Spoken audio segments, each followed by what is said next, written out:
Kompolnas itu mempunyai dua posisi atau dua sikap terhadap kasus ini yang berubah dari skenario pertama dan skenario kedua. Jadi ketika peristiwa ini diumumkan tanggal 11 itu Kompolnas itu langsung bergerak. Saya sedang berada di Mekah, langsung bergerak ke TKP dan Pak Bene di situ mendapat penjelasan bahwa ini terjadi tembak-menembak dan kemudian ada korban dan yang menembak Barada Eliezer seorang ahli tembak dan korbannya Joshua tembak menembak. Nah, saudara, Kompolnas semula bergerak di situ. Tetapi waktu itu saya dari Mekah, dari Madinah, tanggal 13 saya melayani wawancara dengan sebuah televisi. Nampaknya itu tidak masuk akal yang diumumkan oleh Polri. Saya kira masih terekam di situ. Saya bicara dari Madinah lewat kalau tidak salah CNN Indonesia atau iNews gitu ya. Itu tidak masuk akal antara penjelasan dari fakta ke fakta, itu kaitan sebab akibatnya itu tidak jelas. Kalau hukum pidana itu kan harus ada, kalau ini dan seterusnya. Ini tidak masuk akal, saya bilang. Sebab itu sangat meragukan. Tetapi dari TKP Pak Bene Mamoto dan kawan-kawan tetap berpegang pada skenario itu. Nah, sesudah saya pulang, saya panggil melalui video conference semua anggota Kompolnas. Saya tanya apa sebenarnya yang terjadi. Skenarionya tanggal 17 Juli itu masih skenario pertama, basis skenarionya bahwa terjadi tembak-menembak. Sementara sudah beredar di luar. Ini Kompolnas dan Komnas HAM ini kok sepertinya tidak sensitif terhadap suara dari luar. Saya panggil Pak Bene Mamoto bersama Bu Pungki berdua ke rumah saya. Itu tanggal 24 saya panggil. Pak, gimana perkembangannya? Anda yakin nih? Ya Pak, itu dari lapangan, kami dapat dari lapangan. Oke, penyelidikan lain apa? Ya belum, semuanya harus dari situ. Nggak boleh masuk, nggak boleh tanyain itu semuanya. Oke, saya bilang. Ini ada isu di luaran bahwa Kompolnas dan Komnas HAM, saya bilang Komnas HAM, maaf ya. Saya bilang ke Pak Bene maksud saya. Kompolnas dan Komnas HAM ini sudah di-steer oleh sebuah skenario, saya bilang. Katanya udah ada yang dipanggil dan diarahkan untuk jawab gitu. Nah, disitulah Bu Pungki lalu menjawab, itu saya Pak, katanya. Itu saya yang dipanggil oleh Pak Ferdi Sambo. Terus, ya dia hanya nangis saja bilang, Mbak Pungki, saya ini didolimi, istri saya dilecehkan. Kalau saya di sana saya tembak sendiri dia. Ini kata Mbak Pungki, nih kata Mbak Pungki. Nggak ada kata tembak sendiri. Oke, saya bilang. Terus siapa lagi? Saya bilang. Saya dengar dari, karena sidang DPR ya, saya buka aja. Saya dengar dari Komnas HAM juga. Siapa? Khairul Anam katanya. Dan izin, Pak Mahfud. Ya. Kompolnas, Pak Mahfud sebagai Menko atau Ketua Kompolnas yang dalam hal ini bisa panggil Komnas HAM itu alasannya apa? Atau memang wewenang tugas Bapak bisa panggil Komnas HAM beserta Kompolnas untuk itu? Oh enggak, saya enggak pernah manggil, koordinasi aja seperti dikatakan oleh Pak Taufan, kita koordinasi terus gitu. Nah, saya enggak manggil, Khairul Anam itu telepon dulu, nah, lalu dia mau ketemu, menjelaskan. Saya kira kalau itunya enggak terlalu penting lah, koordinasi kita sudah berjalan terus. Koordinasi biasa? Koordinasi biasa, tukar informasi biasa, sering ke rumah juga, makan-makan kita, karena kita punya kepentingan tugas yang sama. Itu suatu kewajiban Pak Hairul Anam? Komnas HAM dipanggil sama beliau suatu keharusan atau bentuk komunikasi saja atau gimana? Komunikasi, Pak. Itu. Ada pertanyaan loh, seorang Menko manggil Anda secara enggak. institusi, Anda disetujui sama komisioner lain enggak? Iya, misalnya kami yang sekarang paling intensif koordinasi adalah soal penyelesaian Papua. Koordinasi sama komisioner Koordinasi. Anda yang lain enggak? Soal koordinasi Itu urusan pribadi atau urusan institusi? institusi, Pak. Koordinasi, Institusi. ya, koordinasi. Soal misalnya tahapan kami penyelesaian Papua.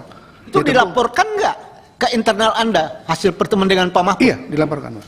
Rame-rame mereka Pak, bukan sendiri. Ya, ini Penyelesaian ada tentang sesuatu, HAM berat karena- juga sama. Sorry, Pak Mahfud dan Pak Hairul Anam. Pak Mahfud Pak ini Taufan, kan Menko merangkap Ketua Kompolnas. Ya. Kesannya adalah ini suatu panggilan. Oh, Kalau gitu kapasitasnya, apakah Komnas HAM di bawah Menko? enggak, Pak. Kan publik bisa menilai begitu. Ada sesuatu yang aneh juga gitu. Mungkin masuk ke substansinya? Hah? Mungkin masuk ke substansinya nanti disimpulkan aja bahwa begitu kan bisa. Ya, ini kan ada pertanyaan-pertanyaan Pak Mahfud. Seolah-olah powerful Pak Mahfud, ya. Ini kita lihat juga, jangan bahasa yang ini yang tidak jelas harus kita perjelas hari ini semuanya.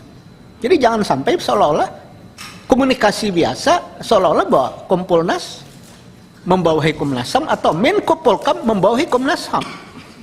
Ini kan jadi salah kalau persepsinya itu. Makanya saya bertanya, ini koordinasi biasa atau sesuatu kewajiban atau apa? Enggak, Pak. Koordinasi biasa, Pak. Tentang HAM berat, misalnya kita juga koordinasi.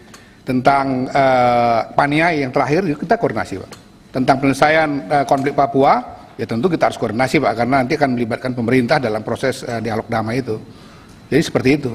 Oke. Tidak apa-apa. Lanjut Pak Mahfud. Terima kasih Pak Desmond yang terhormat. Saya lanjutkan. Jadi ketika saya bertemu dengan Pak Anam, Pak Hairul Anam, sama Pak ceritanya. Pak, saya betul-betul ketemu dengan Pak Sambo, tapi saya tidak berpengaruh sama sekali. Saya tetap profesional. Gini. Terus gimana, Cik? Sama Pak Hairul Anam itu, Pak Hairul Anam sambil berdiri di tempat saya, berdiri di keliling gitu, berdiri betul. Begini loh Pak Sambo. Saya ini dianiaya gitu-gitu, bolak-balik. Sudah ditanya ada apa Bang, enggak tahu. Enggak menjelaskan apa-apa, hanya bilang dianiaya. Didolimi, istri saya dilecehkan. Itu yang saya dengar. Lalu tentu saya lalu cari ke sumber luar karena tidak ada di sini, saya tidak sebut orangnya. Agar tidak dianggap mengada-ada. Karena bagi saya harus izin yang bersangkutan kalau saya menyebut dia. Saya tanya orang lain sama Pak, cuma begitu penjelasannya. Nah, oleh sebab itu sudah itu saya panggil Kompolnas rapat lagi gitu. Kita balik basis senarionya sekarang. Senario kasusnya itu bukan tembak menembak. Coba masuk ke penembakan, pembunuhan. Masuk ke situ coba. Kita terus koordinasi dengan Kapolri, dengan Polri. Masuk ke sana saling, saya komunikasi terus. Sehingga pada akhirnya ketika keluarganya Pak Mas Joshua itu ke kantor saya, lalu muncul di situ malamnya Barada tersangka. Nah, sebelum itu Barada sudah mengakui sepenuhnya bahwa dia yang menembak seluruhnya. Itu yang diumumkan di Komnas HAM. Ya, begitu itu Barada mengaku dia yang menembak dan sebagainya tanpa penjelasan panjang. Dan itu bukan laporan Komnas HAM ke saya, itu ada di TV gitu. Oh iya sudah mengaku ini gitu kan. Jadi dia yang mengaku, tetapi begitu kita bicara-bicara tentang ini tidak bakal bisa menurut laporan Pak Beni Mamoto ke saya, Pak, ini tidak akan bisa dibuka kalau gitu. Ini tidak diadakan bedol deso. Kenapa? Semua tempat kejadian udah diacak-acak. Ini udah ganti, ini ganti, sudah tambah barang ini dari yang olah TKP pertama. Lama itu. Kapolri rupanya punya pikiran yang sama. Sehingga lalu diadakan bedol deso. Pada saat itu juga Barada mengaku bahwa sesudah dipisah dia dari komunitas. Dia ngaku, saya karena diperintah. Nah besoknya kan tidak bisa mengelak juga, akhirnya jadilah juga pengakuan dari yang bersangkutan. Nah, kerja-kerja Kompolnas sampai di situ aja, gitu. Artinya kalau misalnya terjadi pembicaraan-pembicaraan yang berulang, itu kan sebenarnya hanya rekaman lama di setel lagi, diubah kalimatnya gitu. Sebenarnya kalau mau bicara yang dengan saya, Kompolnas itu hanya terbatas beberapa kan, cuitan saya. Itu kalau ada yang beda dengan itu sudah. Pak Mahfud, sebentar saya hela. Kan selama proses yang luar biasa perkara ini melelahkan Republik ini, kan ada ungkapan Pak Mahfud tentang hanya bisa didengar oleh orang dewasa. Tweet-tweet Pak Mahfud ini mengundang pertanyaan banyak orang, dan akhirnya keramaian ini terus menerus melelahkan. Kan nggak mungkin Republik ini hanya ngurusin kasus tersangka Ferdi Sambo.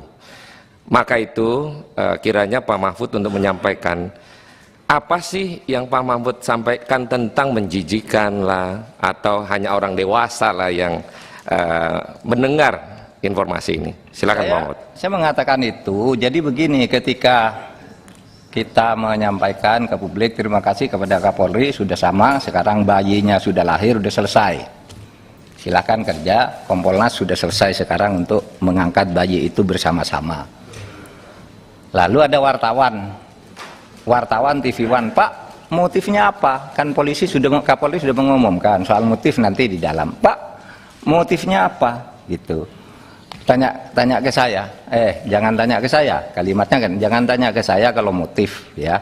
Jangan tanya ke saya kalau motif, itu biar nanti oleh penyidik. Ya. Biar penyidik nanti yang mengkonstruksi bagaimana. Mungkin itu belum diumumkan, kan gitu. Mungkin itu ada kata mungkin. Mungkin itu belum diumumkan karena hal-hal yang hanya boleh didengar oleh orang dewasa, gitu. Saya kira saya tidak bicara menjijikkan di sudut itu, di ketempatan lain, gitu. Jadi begini, saya sudah jelaskan pertanyaan itu kepada Kompas TV, Budiman. Iyalah, masa saya suruh menjelaskan begitu?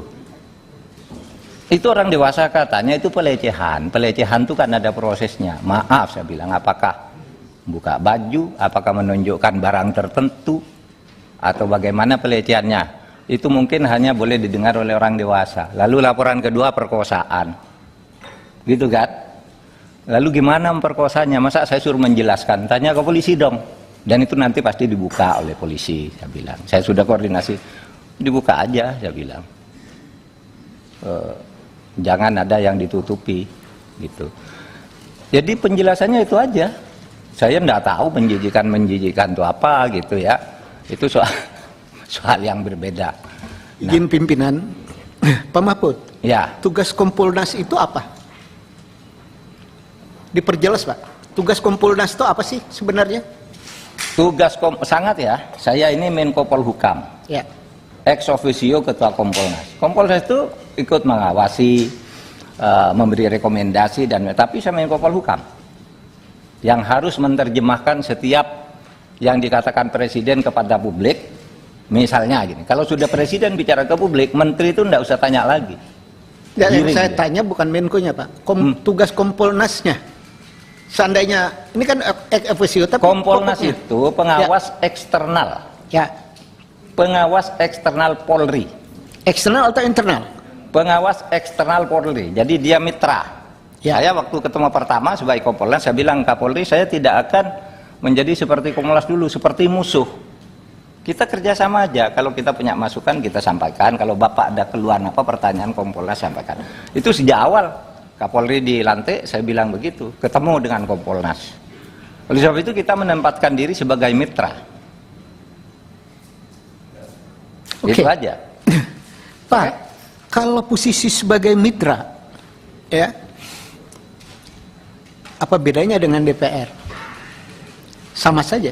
Sama saja dengan LSM, dengan media kan juga sama aja, boleh bicara apa saja. Tidak mampu melakukan atau tidak punya perangkat untuk melakukan penyidikan.